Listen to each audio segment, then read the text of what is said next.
first off, congratulations. Thank you. Very happy this morning. How does it feel, finally putting it out there that you guys are together? It's exciting. Yeah. We've been waiting a very, very long time to come out. Feels surreal. Be normal. Yeah. So what is the first thing you guys did when you guys were able to be out there together? We haven't yet. This is it. This is it. This is our first time. We came straight from the finale straight here and to all the little morning shows, and we're looking forward to our date night tomorrow night, and then we have a very relaxing weekend planned in Huntington Beach, so it's going to be great. Now, it was a very, very tough season. Were you surprised by the amount of drama that happened? I mean, no. I mean, it's The Bachelor and The Bachelorette. There's going to be drama, and you're in a position where you're dating 30 people, so of course there's going to be things that are going to come out. So I wasn't shocked by anything. I know you made a tough decision, Hannah and Tasia. Yeah. How difficult of a decision was that? Honestly, after my conversation with her ending things with me, it wasn't that hard of a decision. I mean, leading up until that point, yes, it was. And I knew as it was going on, it was going to continue to get difficult. But I knew, the moment that, she was leaving, that I didn't want to leave the show without her. So that made up my mind very quickly. And I'm glad she did what she did. Now, have you been in touch with the girls? Because we did speak to Hannah. She told us that she was a little blindsided. Well, not a little, a lot blindsided. And she got very teary in our interview. Yeah. I had a chance to talk with both of them, part one of the finale. And, I don't know if there's anything exactly that I could say that's ever going to give them the closure that they're looking for. And as far as being blindsided, and I'll say this over and over, it's The Bachelor and The Bachelorette. It's going to happen. You can't ask somebody not to blindside you when they're trying to, remain open and have other relationships. That's disclosed to everybody, So, I don't know. I wish them well. They're great people, and, I hope that, they find their happiness one day.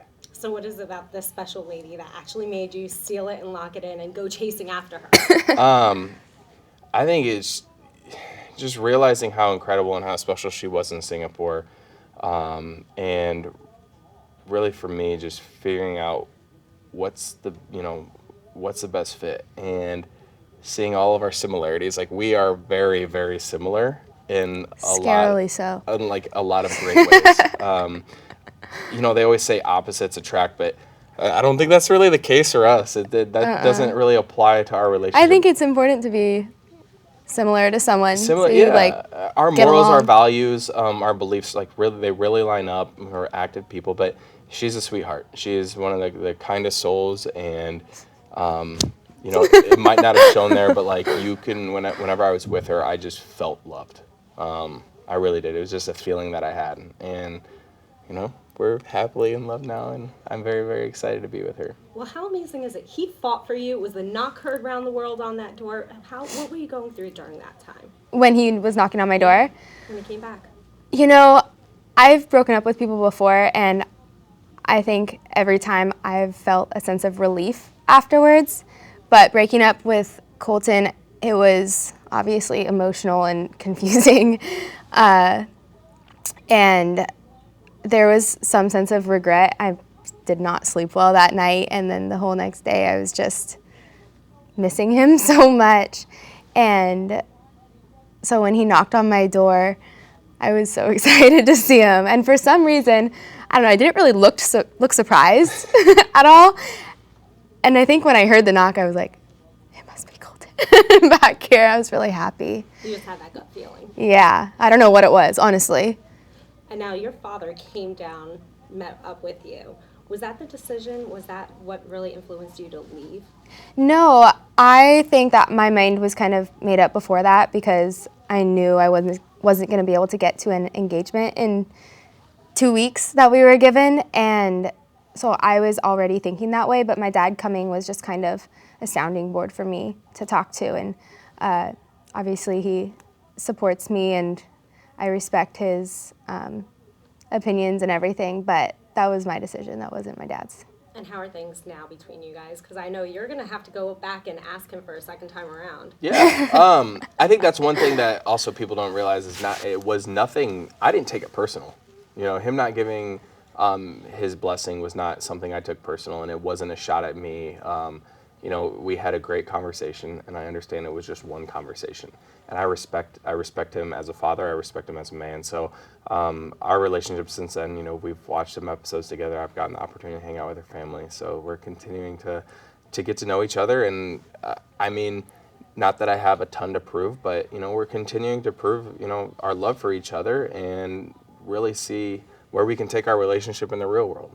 So you guys aren't engaged. No. Second time around, if it does come, are you asking permission? Do you feel confident he will give you a yes? I feel like the next time that I ask Matt for his blessing, it'll be a yes. And we're going to continue our conversations about when and where that time will be in our lives. But we're both excited for it. I know you said you would say yes, right? I did say that. So Jimmy Kimmel gave you guys a ring. Yes. But will you keep that ring? Will you get a different one? You know, we haven't really had time to even think about that. I will say thank you to Jimmy and thank you to Neil Lane for that. Now we have the option. Yeah, for the generous ring. I mean, that it's unbelievable that, you know, they did that for us. Yeah. So we're so excited. I don't know if anybody's ever really had the ring before they even had to plan the proposal yet or anything like that, but, you know, one step at a time. We just happened to take that one, and Jimmy, you know, worked his magic. You're just living in the moment. Yes, fully living in the moment right now. Now, everybody's been asking you this question. Mm-hmm. You guys went to the fantasy suite. Yeah. Were there magic and fireworks? What happened? Well, I'll tell you, walking into that fantasy suite, I was prepared to fight for a relationship. I wasn't even really thinking about that at the time. I mean, you see me get the producers and get the mics and get the cameras out of there. We had just been through so much. We just wanted to like talk and get to know each other more and figure out what was going on between us. I mean, you know, that's something, you know, that people don't really get to see a whole ton of, is just us alone and being able to have conversations, intimate conversations, things that we want to talk about without people surrounding us. So, yeah, we were really looking forward to the fantasy suite for that reason. I know a lot has been made about your virginity. You were very open about talking about it. Cassie, for you, does that make you feel like he's more serious about relationships? Regarding his virginity and stuff? Yeah, that he's held on to it. Yeah, I mean, that was something about him that I thought was really attractive, that he just took it so seriously.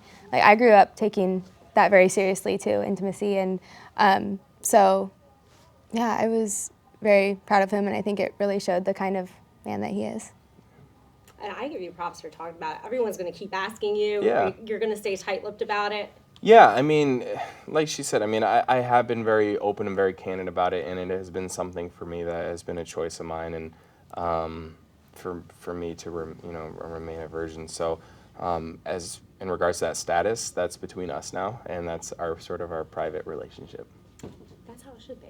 Yeah, it feels weird having it discussed. I'm just happy people are going to stop asking you about it. Yeah, you know, I get why they talked about it. You know, it was a little overplayed on the show, but yeah, I mean, I understand it's sort of weird that they're invested in my sex life, but, you know, as open and as generous as I've been with, you know, my virginity, I'm pulling the reins back a little bit and taking back control of my sex life. And we are getting Hannah B today on our show. If Nice. you can look straight into the camera and send her a message, that would be great. Oh, how cute. Yeah. Yeah. Cool. Right now? All right. Hey, Hannah. Colton and Cassie, just want to wish you the best of luck on your journey. We're rooting for you. We're so happy for you. So excited for you. I don't have any advice. It's going to be crazy. It's going to be nuts. You're going to do great. You're going to do great. You're going to make great toast and just continue to be yourself. Want more extra? Hit the subscribe button and the bell and never miss a video.